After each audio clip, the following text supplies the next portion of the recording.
अस्सलाम वालेकुम and welcome back to a brand new vlog. कैसे हैं आप सब लोग? उम्मीद करती हूँ सब लोग बहुत ही अच्छे और खैर वाफियत से होंगे। मैं भी बिल्कुल ठीक हूँ और खैर वाफियत से हूँ। और आज के व्लॉग्स के सीन्स कुछ ऐसे हैं कि आज हम लुलु हाइपर मार्केट आए थे थोड़ी सी शॉपिंग करने के लिए, जो कि मैं घर वालों के लिए कर रही थी। तो यहाँ पर बहुत अच्छा सिलिकॉन ओएसिस के अंदर जो सेंट्रल मॉल है उसके अंदर लुलु का ऊपर फैशन का जो है ना वो पूरा बना हुआ है एक सेक्शन, जिसके अंदर कपड़े बच्चों के, बड़ों के, छोटों के, सबके मतलब हर किस्म की होम एसेसरीज़ और शूज़ वगैरह कोई भी चीज़ आपको यहाँ से मिल जाएगी। नीचे जो इनका पूरा स्टोर बना हुआ है लुलु वाला वो सारा ग्रॉसरी का है और दूसरे मतलब बर्तन वगैरह इस तरह की चीज़ें हैं, लेकिन ऊपर वाले स्टोर के अंदर सारी फैशन रिलेटेड चीज़ें हैं। तो हम यहाँ से शूज़ पसंद करने आए थे अपने बाबा के लिए। मुझे शूज़ लेने थे एक्चुअली, तो मैं स्केचेस की शूज़ यहाँ से देख के जाती थी, लेकिन मैंने डिसाइड किया था जब मैं लास्ट डे आऊँगी यहाँ पर तो तभी परचेज़ करूँगी, क्योंकि यहाँ पर वैरायटी जो है वो थोड़ी सी चेंज होती रहती है। और हम यहाँ पर जो कलर हमने चूज़ किया उसके अंदर साइज़ नहीं मिल रहा था, तो हमने बहुत ट्राई की कि शायद साइज़ मिल जाए। बड़ी देर हम बैठे रहे, वो बंदा ढूंढता रहा, लेकिन उसके अंदर साइज़ नहीं मिला। तो उसके बाद हमने कहा चलो जिसके अंदर मिल रहा है हम उसी में ले लेते हैं। हमें एक्चुअली ब्लैक कलर में नहीं चाहिए था, ब्लू में चाहिए था, क्योंकि ब्लैक तो हर एक के मतलब होते ही हैं, अक्सर शूज़ हमें ब्लैक मिल ही जाते हैं। लेकिन हमने जो ब्लू कलर चूज़ किया था वो बहुत ही प्यारा था, उसमें बस साइज़ नहीं मिला, तो फिर हमने ये वाला थोड़ा सा डार्क ब्लू चूज़ कर लिया। तो इसके अंदर साइज़ एग्जैक्ट हमें मिल गया था। अब इसके अंदर भी 2-3 वैरायटीज़ होती हैं, एयर कूल वाले होते हैं और एक जो है वो मेमोरी फोम वाले हैं। तो ये वाले स्केचेस की शूज़ जो है ना बहुत ही ज़्यादा कंफर्टेबल है। मतलब आप दुबई में देखोगे ना कोई बंदा ऐसा नहीं जिसने ये नहीं पहना हो, तो मतलब इससे साबित होता है कि दुबई के अंदर वैसे चलना तो बहुत ही ज़्यादा पड़ता है, आपकी 100 से भी ज़्यादा चलना पड़ता है। तो ये चलने के लिए जो बंदा बहुत ज़्यादा वॉक करता है ना उसके लिए ये शूज़ बहुत ही परफेक्ट हैं। अगर आप, मेरा मशवरा यही है लोगों को कि किसी को भी अगर शूज़ लेने हैं और उसकी बहुत ज़्यादा वॉक है, मतलब बहुत ज़्यादा चलना फिरना है उसका, तो वो ये ले तो बहुत ही ज़्यादा कम्फर्टेबल है और मेडिकेटेड भी हैं कि आपके जो शूज़ है ना वो आपका पाँव बिल्कुल भी थकाता नहीं है। जहाँ भी आप सेट करते हो वहीं आपके पाँव का जो ना वो मेमोरी को याद कर लेता है कि आपका पाँव इस साइज़ का है, तो फिर जब भी आप उसके अंदर जितना मर्जी चल लो बिल्कुल भी थकता नहीं है। और इसके अलावा यहाँ पर कुछ और कंपनीज़ के भी शूज़ पड़े हुए थे, लेकिन हमें स्केचर के ही लेने थे क्योंकि वो बहुत ज़्यादा अच्छे हैं। और उसके अलावा मैं चप्पलें देख रही थी स्केचर की, और मैंने फिर सोचा पाकिस्तान जा के ही मैं ये सारी चीज़ें ले लूँगी, जो काम करने हैं बस वो ले लेते हैं। क्योंकि दुबई के आप किसी भी शॉप पे या मॉल में चले जाओ ना तो आपको अपने आप को कंट्रोल करना बहुत ही ज़्यादा मुश्किल हो जाता है चीज़ों को इस तरह, मतलब नई नई वैरायटी और नई नई चीज़ें देख के। तो यहाँ पर उसके बाद हम बैग वाला सेक्शन देख रहे थे कि घर वालों के लिए, मतलब अपनी सिस्टर वगैरह के लिए और इन लॉज में जो भी बच्चियाँ वगैरह हैं उनके लिए कोई छोटे मोटे बैग देख लेते हैं। लेकिन यहाँ बहुत ही बड़े बड़े बैग थे। खैर मैंने शॉपिंग बहुत ज़्यादा सारी की थी, तो मैं शायद इसी व्लॉग में आपको नज़र आ जाए या नेक्स्ट व्लॉग में मैं आपको दिखाऊँगी। यहाँ से फिर हमने एक बैग वगैरह भी परचेज़ किया। यहाँ मैं देख रही थी महंगे थे बैग, लेकिन इनका जो मटेरियल था वो बहुत ज़्यादा अच्छा था। तो मेरे हस्बैंड यहाँ मुझे चूज़ करवा रहे थे कि इन दोनों में से कोई एक बैग ले लो, तो मैं कह रही थी मुझे इतना छोटा सा बैग बिल्कुल भी नहीं लेना।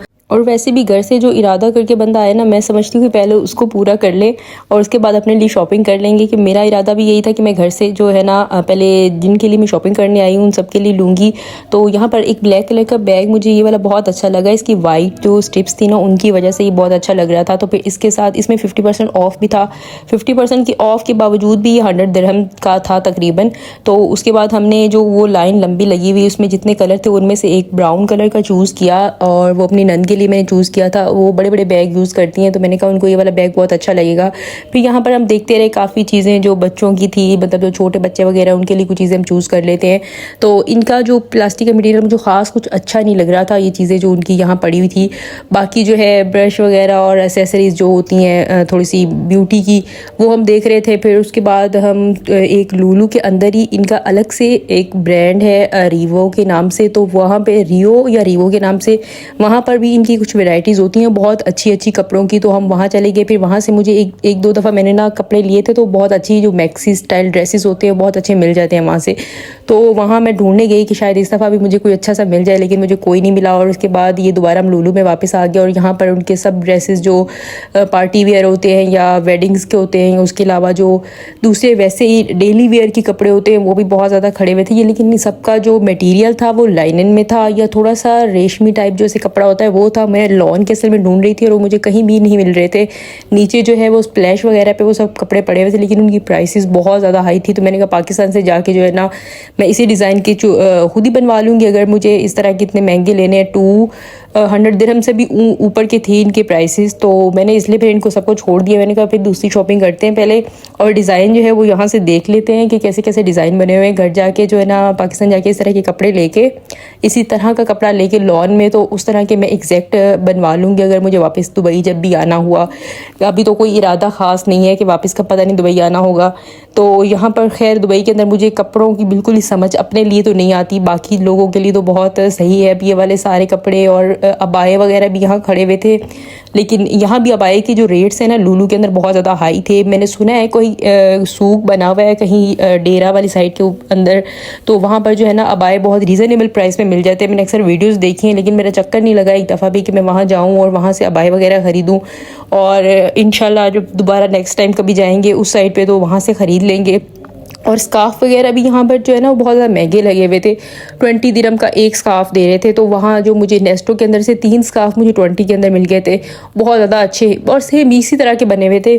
तो मैंने इसलिए फिर यहाँ से स्किप कर दिया। मैं अबाया वगैरह देख रही थी कि शायद कोई थोड़ा सा लाइट वेट जो कपड़ा होता है उसमें कोई मुझे लाइट वेट सा अबाया मिल जाए, लेकिन सबके इतने हैवी है। पता नहीं जितने भी दुबई के अबाए होते हैं ना इनका वज़न बहुत ज़्यादा होता है और बहुत साइज़ से भी बहुत बड़े बड़े बने होते हैं। शायद इनके कद वगैरह अरबियों के बहुत बड़े हैं, तो इसलिए ये जो है ना उनके मुताबिक बनाते हैं अबाए। इतने लंबे लंबे नीचे से आपको कटवाना ही पड़ता है। जो एशियन जितनी भी लड़कियाँ इंडिया पाकिस्तान के, उनके साइज़ के मुताबिक तो बिल्कुल भी नहीं बने होते। तो खैर हम यहाँ आगे देखते रहे कि और कुछ चीज़ हमें जो भी पसंद आती तो हम साथ साथ लेते जाए, जहाँ जहाँ भी जाए थोड़ी थोड़ी जो है चीज़ परचेज़ करते रहें। तो चीज़ें तो बहुत ज़्यादा सारी परचेज़ कर ली थी। इसके बाद हम नीचे गए क्योंकि वहाँ पर जो है ना ब्यूटी का सेक्शन बना हुआ था जिसमें शैम्पू और क्रीम्स और लोशन वगैरह ये सब कुछ था। तो दरमियान में मैं थोड़ी सी भूख लग गई, तो हम ऊपर वाले फूड कोर्ट के अंदर ही आ गए कि यहाँ से कोई चीज़ हल्की फुल्की खा लेती हैं उसके लिए। तो लेकिन हमें जो है ना कोई भी एग्जैक्ट चीज़ नहीं मिली। हमने सोचा पहले चाट खा लेते इंडिया की, यहाँ से जो है ना बहुत अच्छी मिल जाएगी, वरना दूसरे बर्गर वगैरह और इस तरह के आइटम्स थे तो खाने को दिल नहीं कर रहा था। फिर हमें अचानक याद आया कि जो लुलु के नीचे है ना, मतलब नीचे वाला जो सेक्शन है उसके अंदर बहुत बड़ा फूड कोर्ट बना हुआ है, तो उसके अंदर एग्जैक्ट जो चाट वगैरह और कोई भी खाने की चीज़ें ना बहुत अच्छी मिल जाती है। तो हम नीचे जाके खाएंगे। फिर हमने ऊपर से बैग और स्केचर के शूज़ वगैरह और थोड़ी बहुत चीज़ें जो है वो ऊपर से ले ली। फिर हम नीचे वाले फूड कोर्ट के अंदर आए तो यहाँ पर तो बहुत ज़्यादा वैरायटी थी। शुक्र है इस दफ़ा थोड़ा सा हम टाइम पे आए थे, वरना जब भी हम इस वाले लुलु में आते हैं ना तो हमें रात हो जाती है और ये सारे बॉक्सेस खाली हो जाते हैं चीज़ों के। लेकिन हमने इस दफ़ा जो है ना वो ना राइस चूज़ किए और ना ही कोई दूसरी जो चीज़ें हैं खाने पीने की, वो हमने कहा कि इस दफ़ा हम इंडिया की चाट खाएँगे। ये वाली शॉप हम हमेशा देखते थे लेकिन कभी मौका नहीं मिला कि हम यहाँ से खाएं, क्योंकि जब भी आते थे इतनी ज़्यादा भूख लगी होती थी तो हमें लगता था कि चाट से जो ना पेट नहीं भरेगा, हम कोई सही वाली चीज़ खाते हैं। लेकिन हमने इनकी चाट पहले मैंने अपने लिए बनवाई थोड़ी बहुत जो दही के साथ, तो बहुत ही ज़्यादा माशाल्लाह क्वांटिटी थी, मुझसे अकेले से तो नहीं खाया जाता और मैं खाती भी बहुत स्लो हूँ, तो इसलिए मेरे ख्याल से मुझे उतना ज़्यादा नहीं खाया। या फिर मेरे हस्बैंड ने कहा कि मैं तो चना चाट खाऊँगा तो मैं वो बनवा रहा हूँ, तो मैं साथ उनकी वीडियो बना रही थी कि क्या क्या चीज़ें वो ऐड करती हैं उसके अंदर। तो जैसे एग्जैक्ट चाट होती है इनकी थोड़े से अपने मसालों का टेस्ट डिफरेंट होता है, जो एक्स्ट्रा ऊपर से डालते हैं। बाकी आलू टमाटर वगैरह तो जैसे हम सब डालते हैं वो वैसे ही डाला उन्होंने, और बहुत ही माशाल्लाह मज़ेदार यमी चाट थी और रीज़नेबल प्राइस थी इसकी। फिर हमने यहाँ पर बैठ के खाई। तो इसके ऊपर ये जो सोन पापड़ी आई थिंक इसको कहते हैं, ये पता नहीं क्या कहते हैं, लेकिन इसने इसका मज़ा जो है ना वो इंतहाई दुबाला कर दिया, बहुत ही ज़्यादा मज़ेदार बन गई चाट। और उसके बाद यहाँ पर हम थोड़ा सा अपने घर के लिए शॉपिंग कर रहे थे ग्रॉसरी की, तो जैम वगैरह और ब्रेड वगैरह सब कुछ ख़त्म हुआ था। तो लुलु के अंदर ये सारी चीज़ें जो है ना बहुत आपको रीज़नेबल प्राइस में मिल जाती हैं। मतलब आम मार्केट आपकी जो घर के नीचे शॉप्स वगैरह होती हैं उनकी निस्बत जो है अगर आप बड़े स्टोर से थोड़ा सा चीज़ें परचेज़ करो तो 1-2 दिरहम का लाजमी फ़र्क होता है।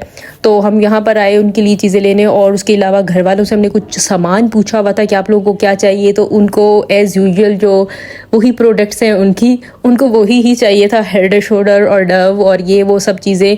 तो मैंने कोशिश तो की कि मैं किसी और ब्रांड की लेके जाऊँ, उनके ब्रांड यूज़ ना करूँ, और मैंने उनको बहुत कहा भी कि मैं तो बहुत खिलाफ़ हूँ इन सब चीज़ों की कि हम नहीं ले रहे उनके ब्रांड। लेकिन अब जो बंदा किसी चीज़ का आदी होता है शायद वो वो उसके अलावा चूज़ नहीं करता। तो हमने फिर उनके लिए कुछ चीज़ें वहाँ से ली और बहुत सेल लगी हुई थी हेड एंड शोल्डर के शैम्पुओं पे भी, और जितने भी सारे शैम्पू थे उन सब ब्रांड्स पे सेल लगी हुई, तो जितने लोशन थे उन पे भी लगी हुई थी। और मेरे हस्बैंड साहब जो है वो ट्रॉली भर के ले आए थे। मैंने कहा बस थोड़ी देर वेट कर ले, मैं थोड़ा सा साथ जो है ना जो किचन का सामान है ना, मतलब सब्जियां वगैरह वो भी यहाँ से ले लूँ, क्योंकि मैं यहाँ से जितनी ज़्यादा क्वांटिटी में ले लेती हूँ प्याज टमाटर वगैरह बहुत अच्छा रह जाता है और वो काफ़ी लंबा अरसा चल जाता है। तो इसके अलावा मैंने यहाँ पर एक थोड़ा सा जो है ना वो सूप सेट जो टाइप होता है बहुत अच्छी प्राइस में लगा हुआ था, वो मैंने लिया था, इस बॉक्स के अंदर था। तो अभी तक मैंने खोल के दिखाऊंगी घर जाके इंशाल्लाह आपको। तो वो भी बहुत अच्छे प्राइस में मुझे मिल गया, क्योंकि जितने बर्तन वगैरह था उन पे भी जो है ना वो लगी हुई थी सेल बहुत अच्छी। तो वो भी हमने ले लिए। बाकी ये सारे शैम्पू लोशन वगैरह अपने घर वालों के लिए लिए। और उसके बाद नीचे जो मैक्स के जो स्टोर था वहाँ से मैंने एक बैग ख़रीदा, एक बैग ऊपर से ख़रीदा और एक यहाँ नीचे से ख़रीदा। तो माशाल्लाह से काफ़ी ज़्यादा सामान हो चुका था और टाइम भी बहुत ज़्यादा हो चुका था। जो बिल्कुल स्टोर है पूरा लुलु वाला और पूरा सेंट्रल मॉल बंद हो चुका था। तो हमने अब हम समझ नहीं आ रही थी कि इतनी ज़्यादा चीज़ें जो है वो बस के अंदर हम कैसे लेके जाएंगे, सामान बहुत ज़्यादा होगा। तो फिर हमने सोचा चलो टैक्सी वहाँ से नीचे से कर लेंगे और उसी में अब सारा सामान जा सकता है। तो मैंने इसलिए भी जो है ना अपने घर की चीज़ें ले ली कि टैक्सी में जब जाना है तो बंदा सब्जियाँ वब्जियाँ सब कुछ लेके एक ही दफ़ा चला जाए। खैर आज का व्लॉग आपको पसंद है तो इसे लाइक और शेयर ज़रूर कीजिएगा। अल्लाह हाफिज़।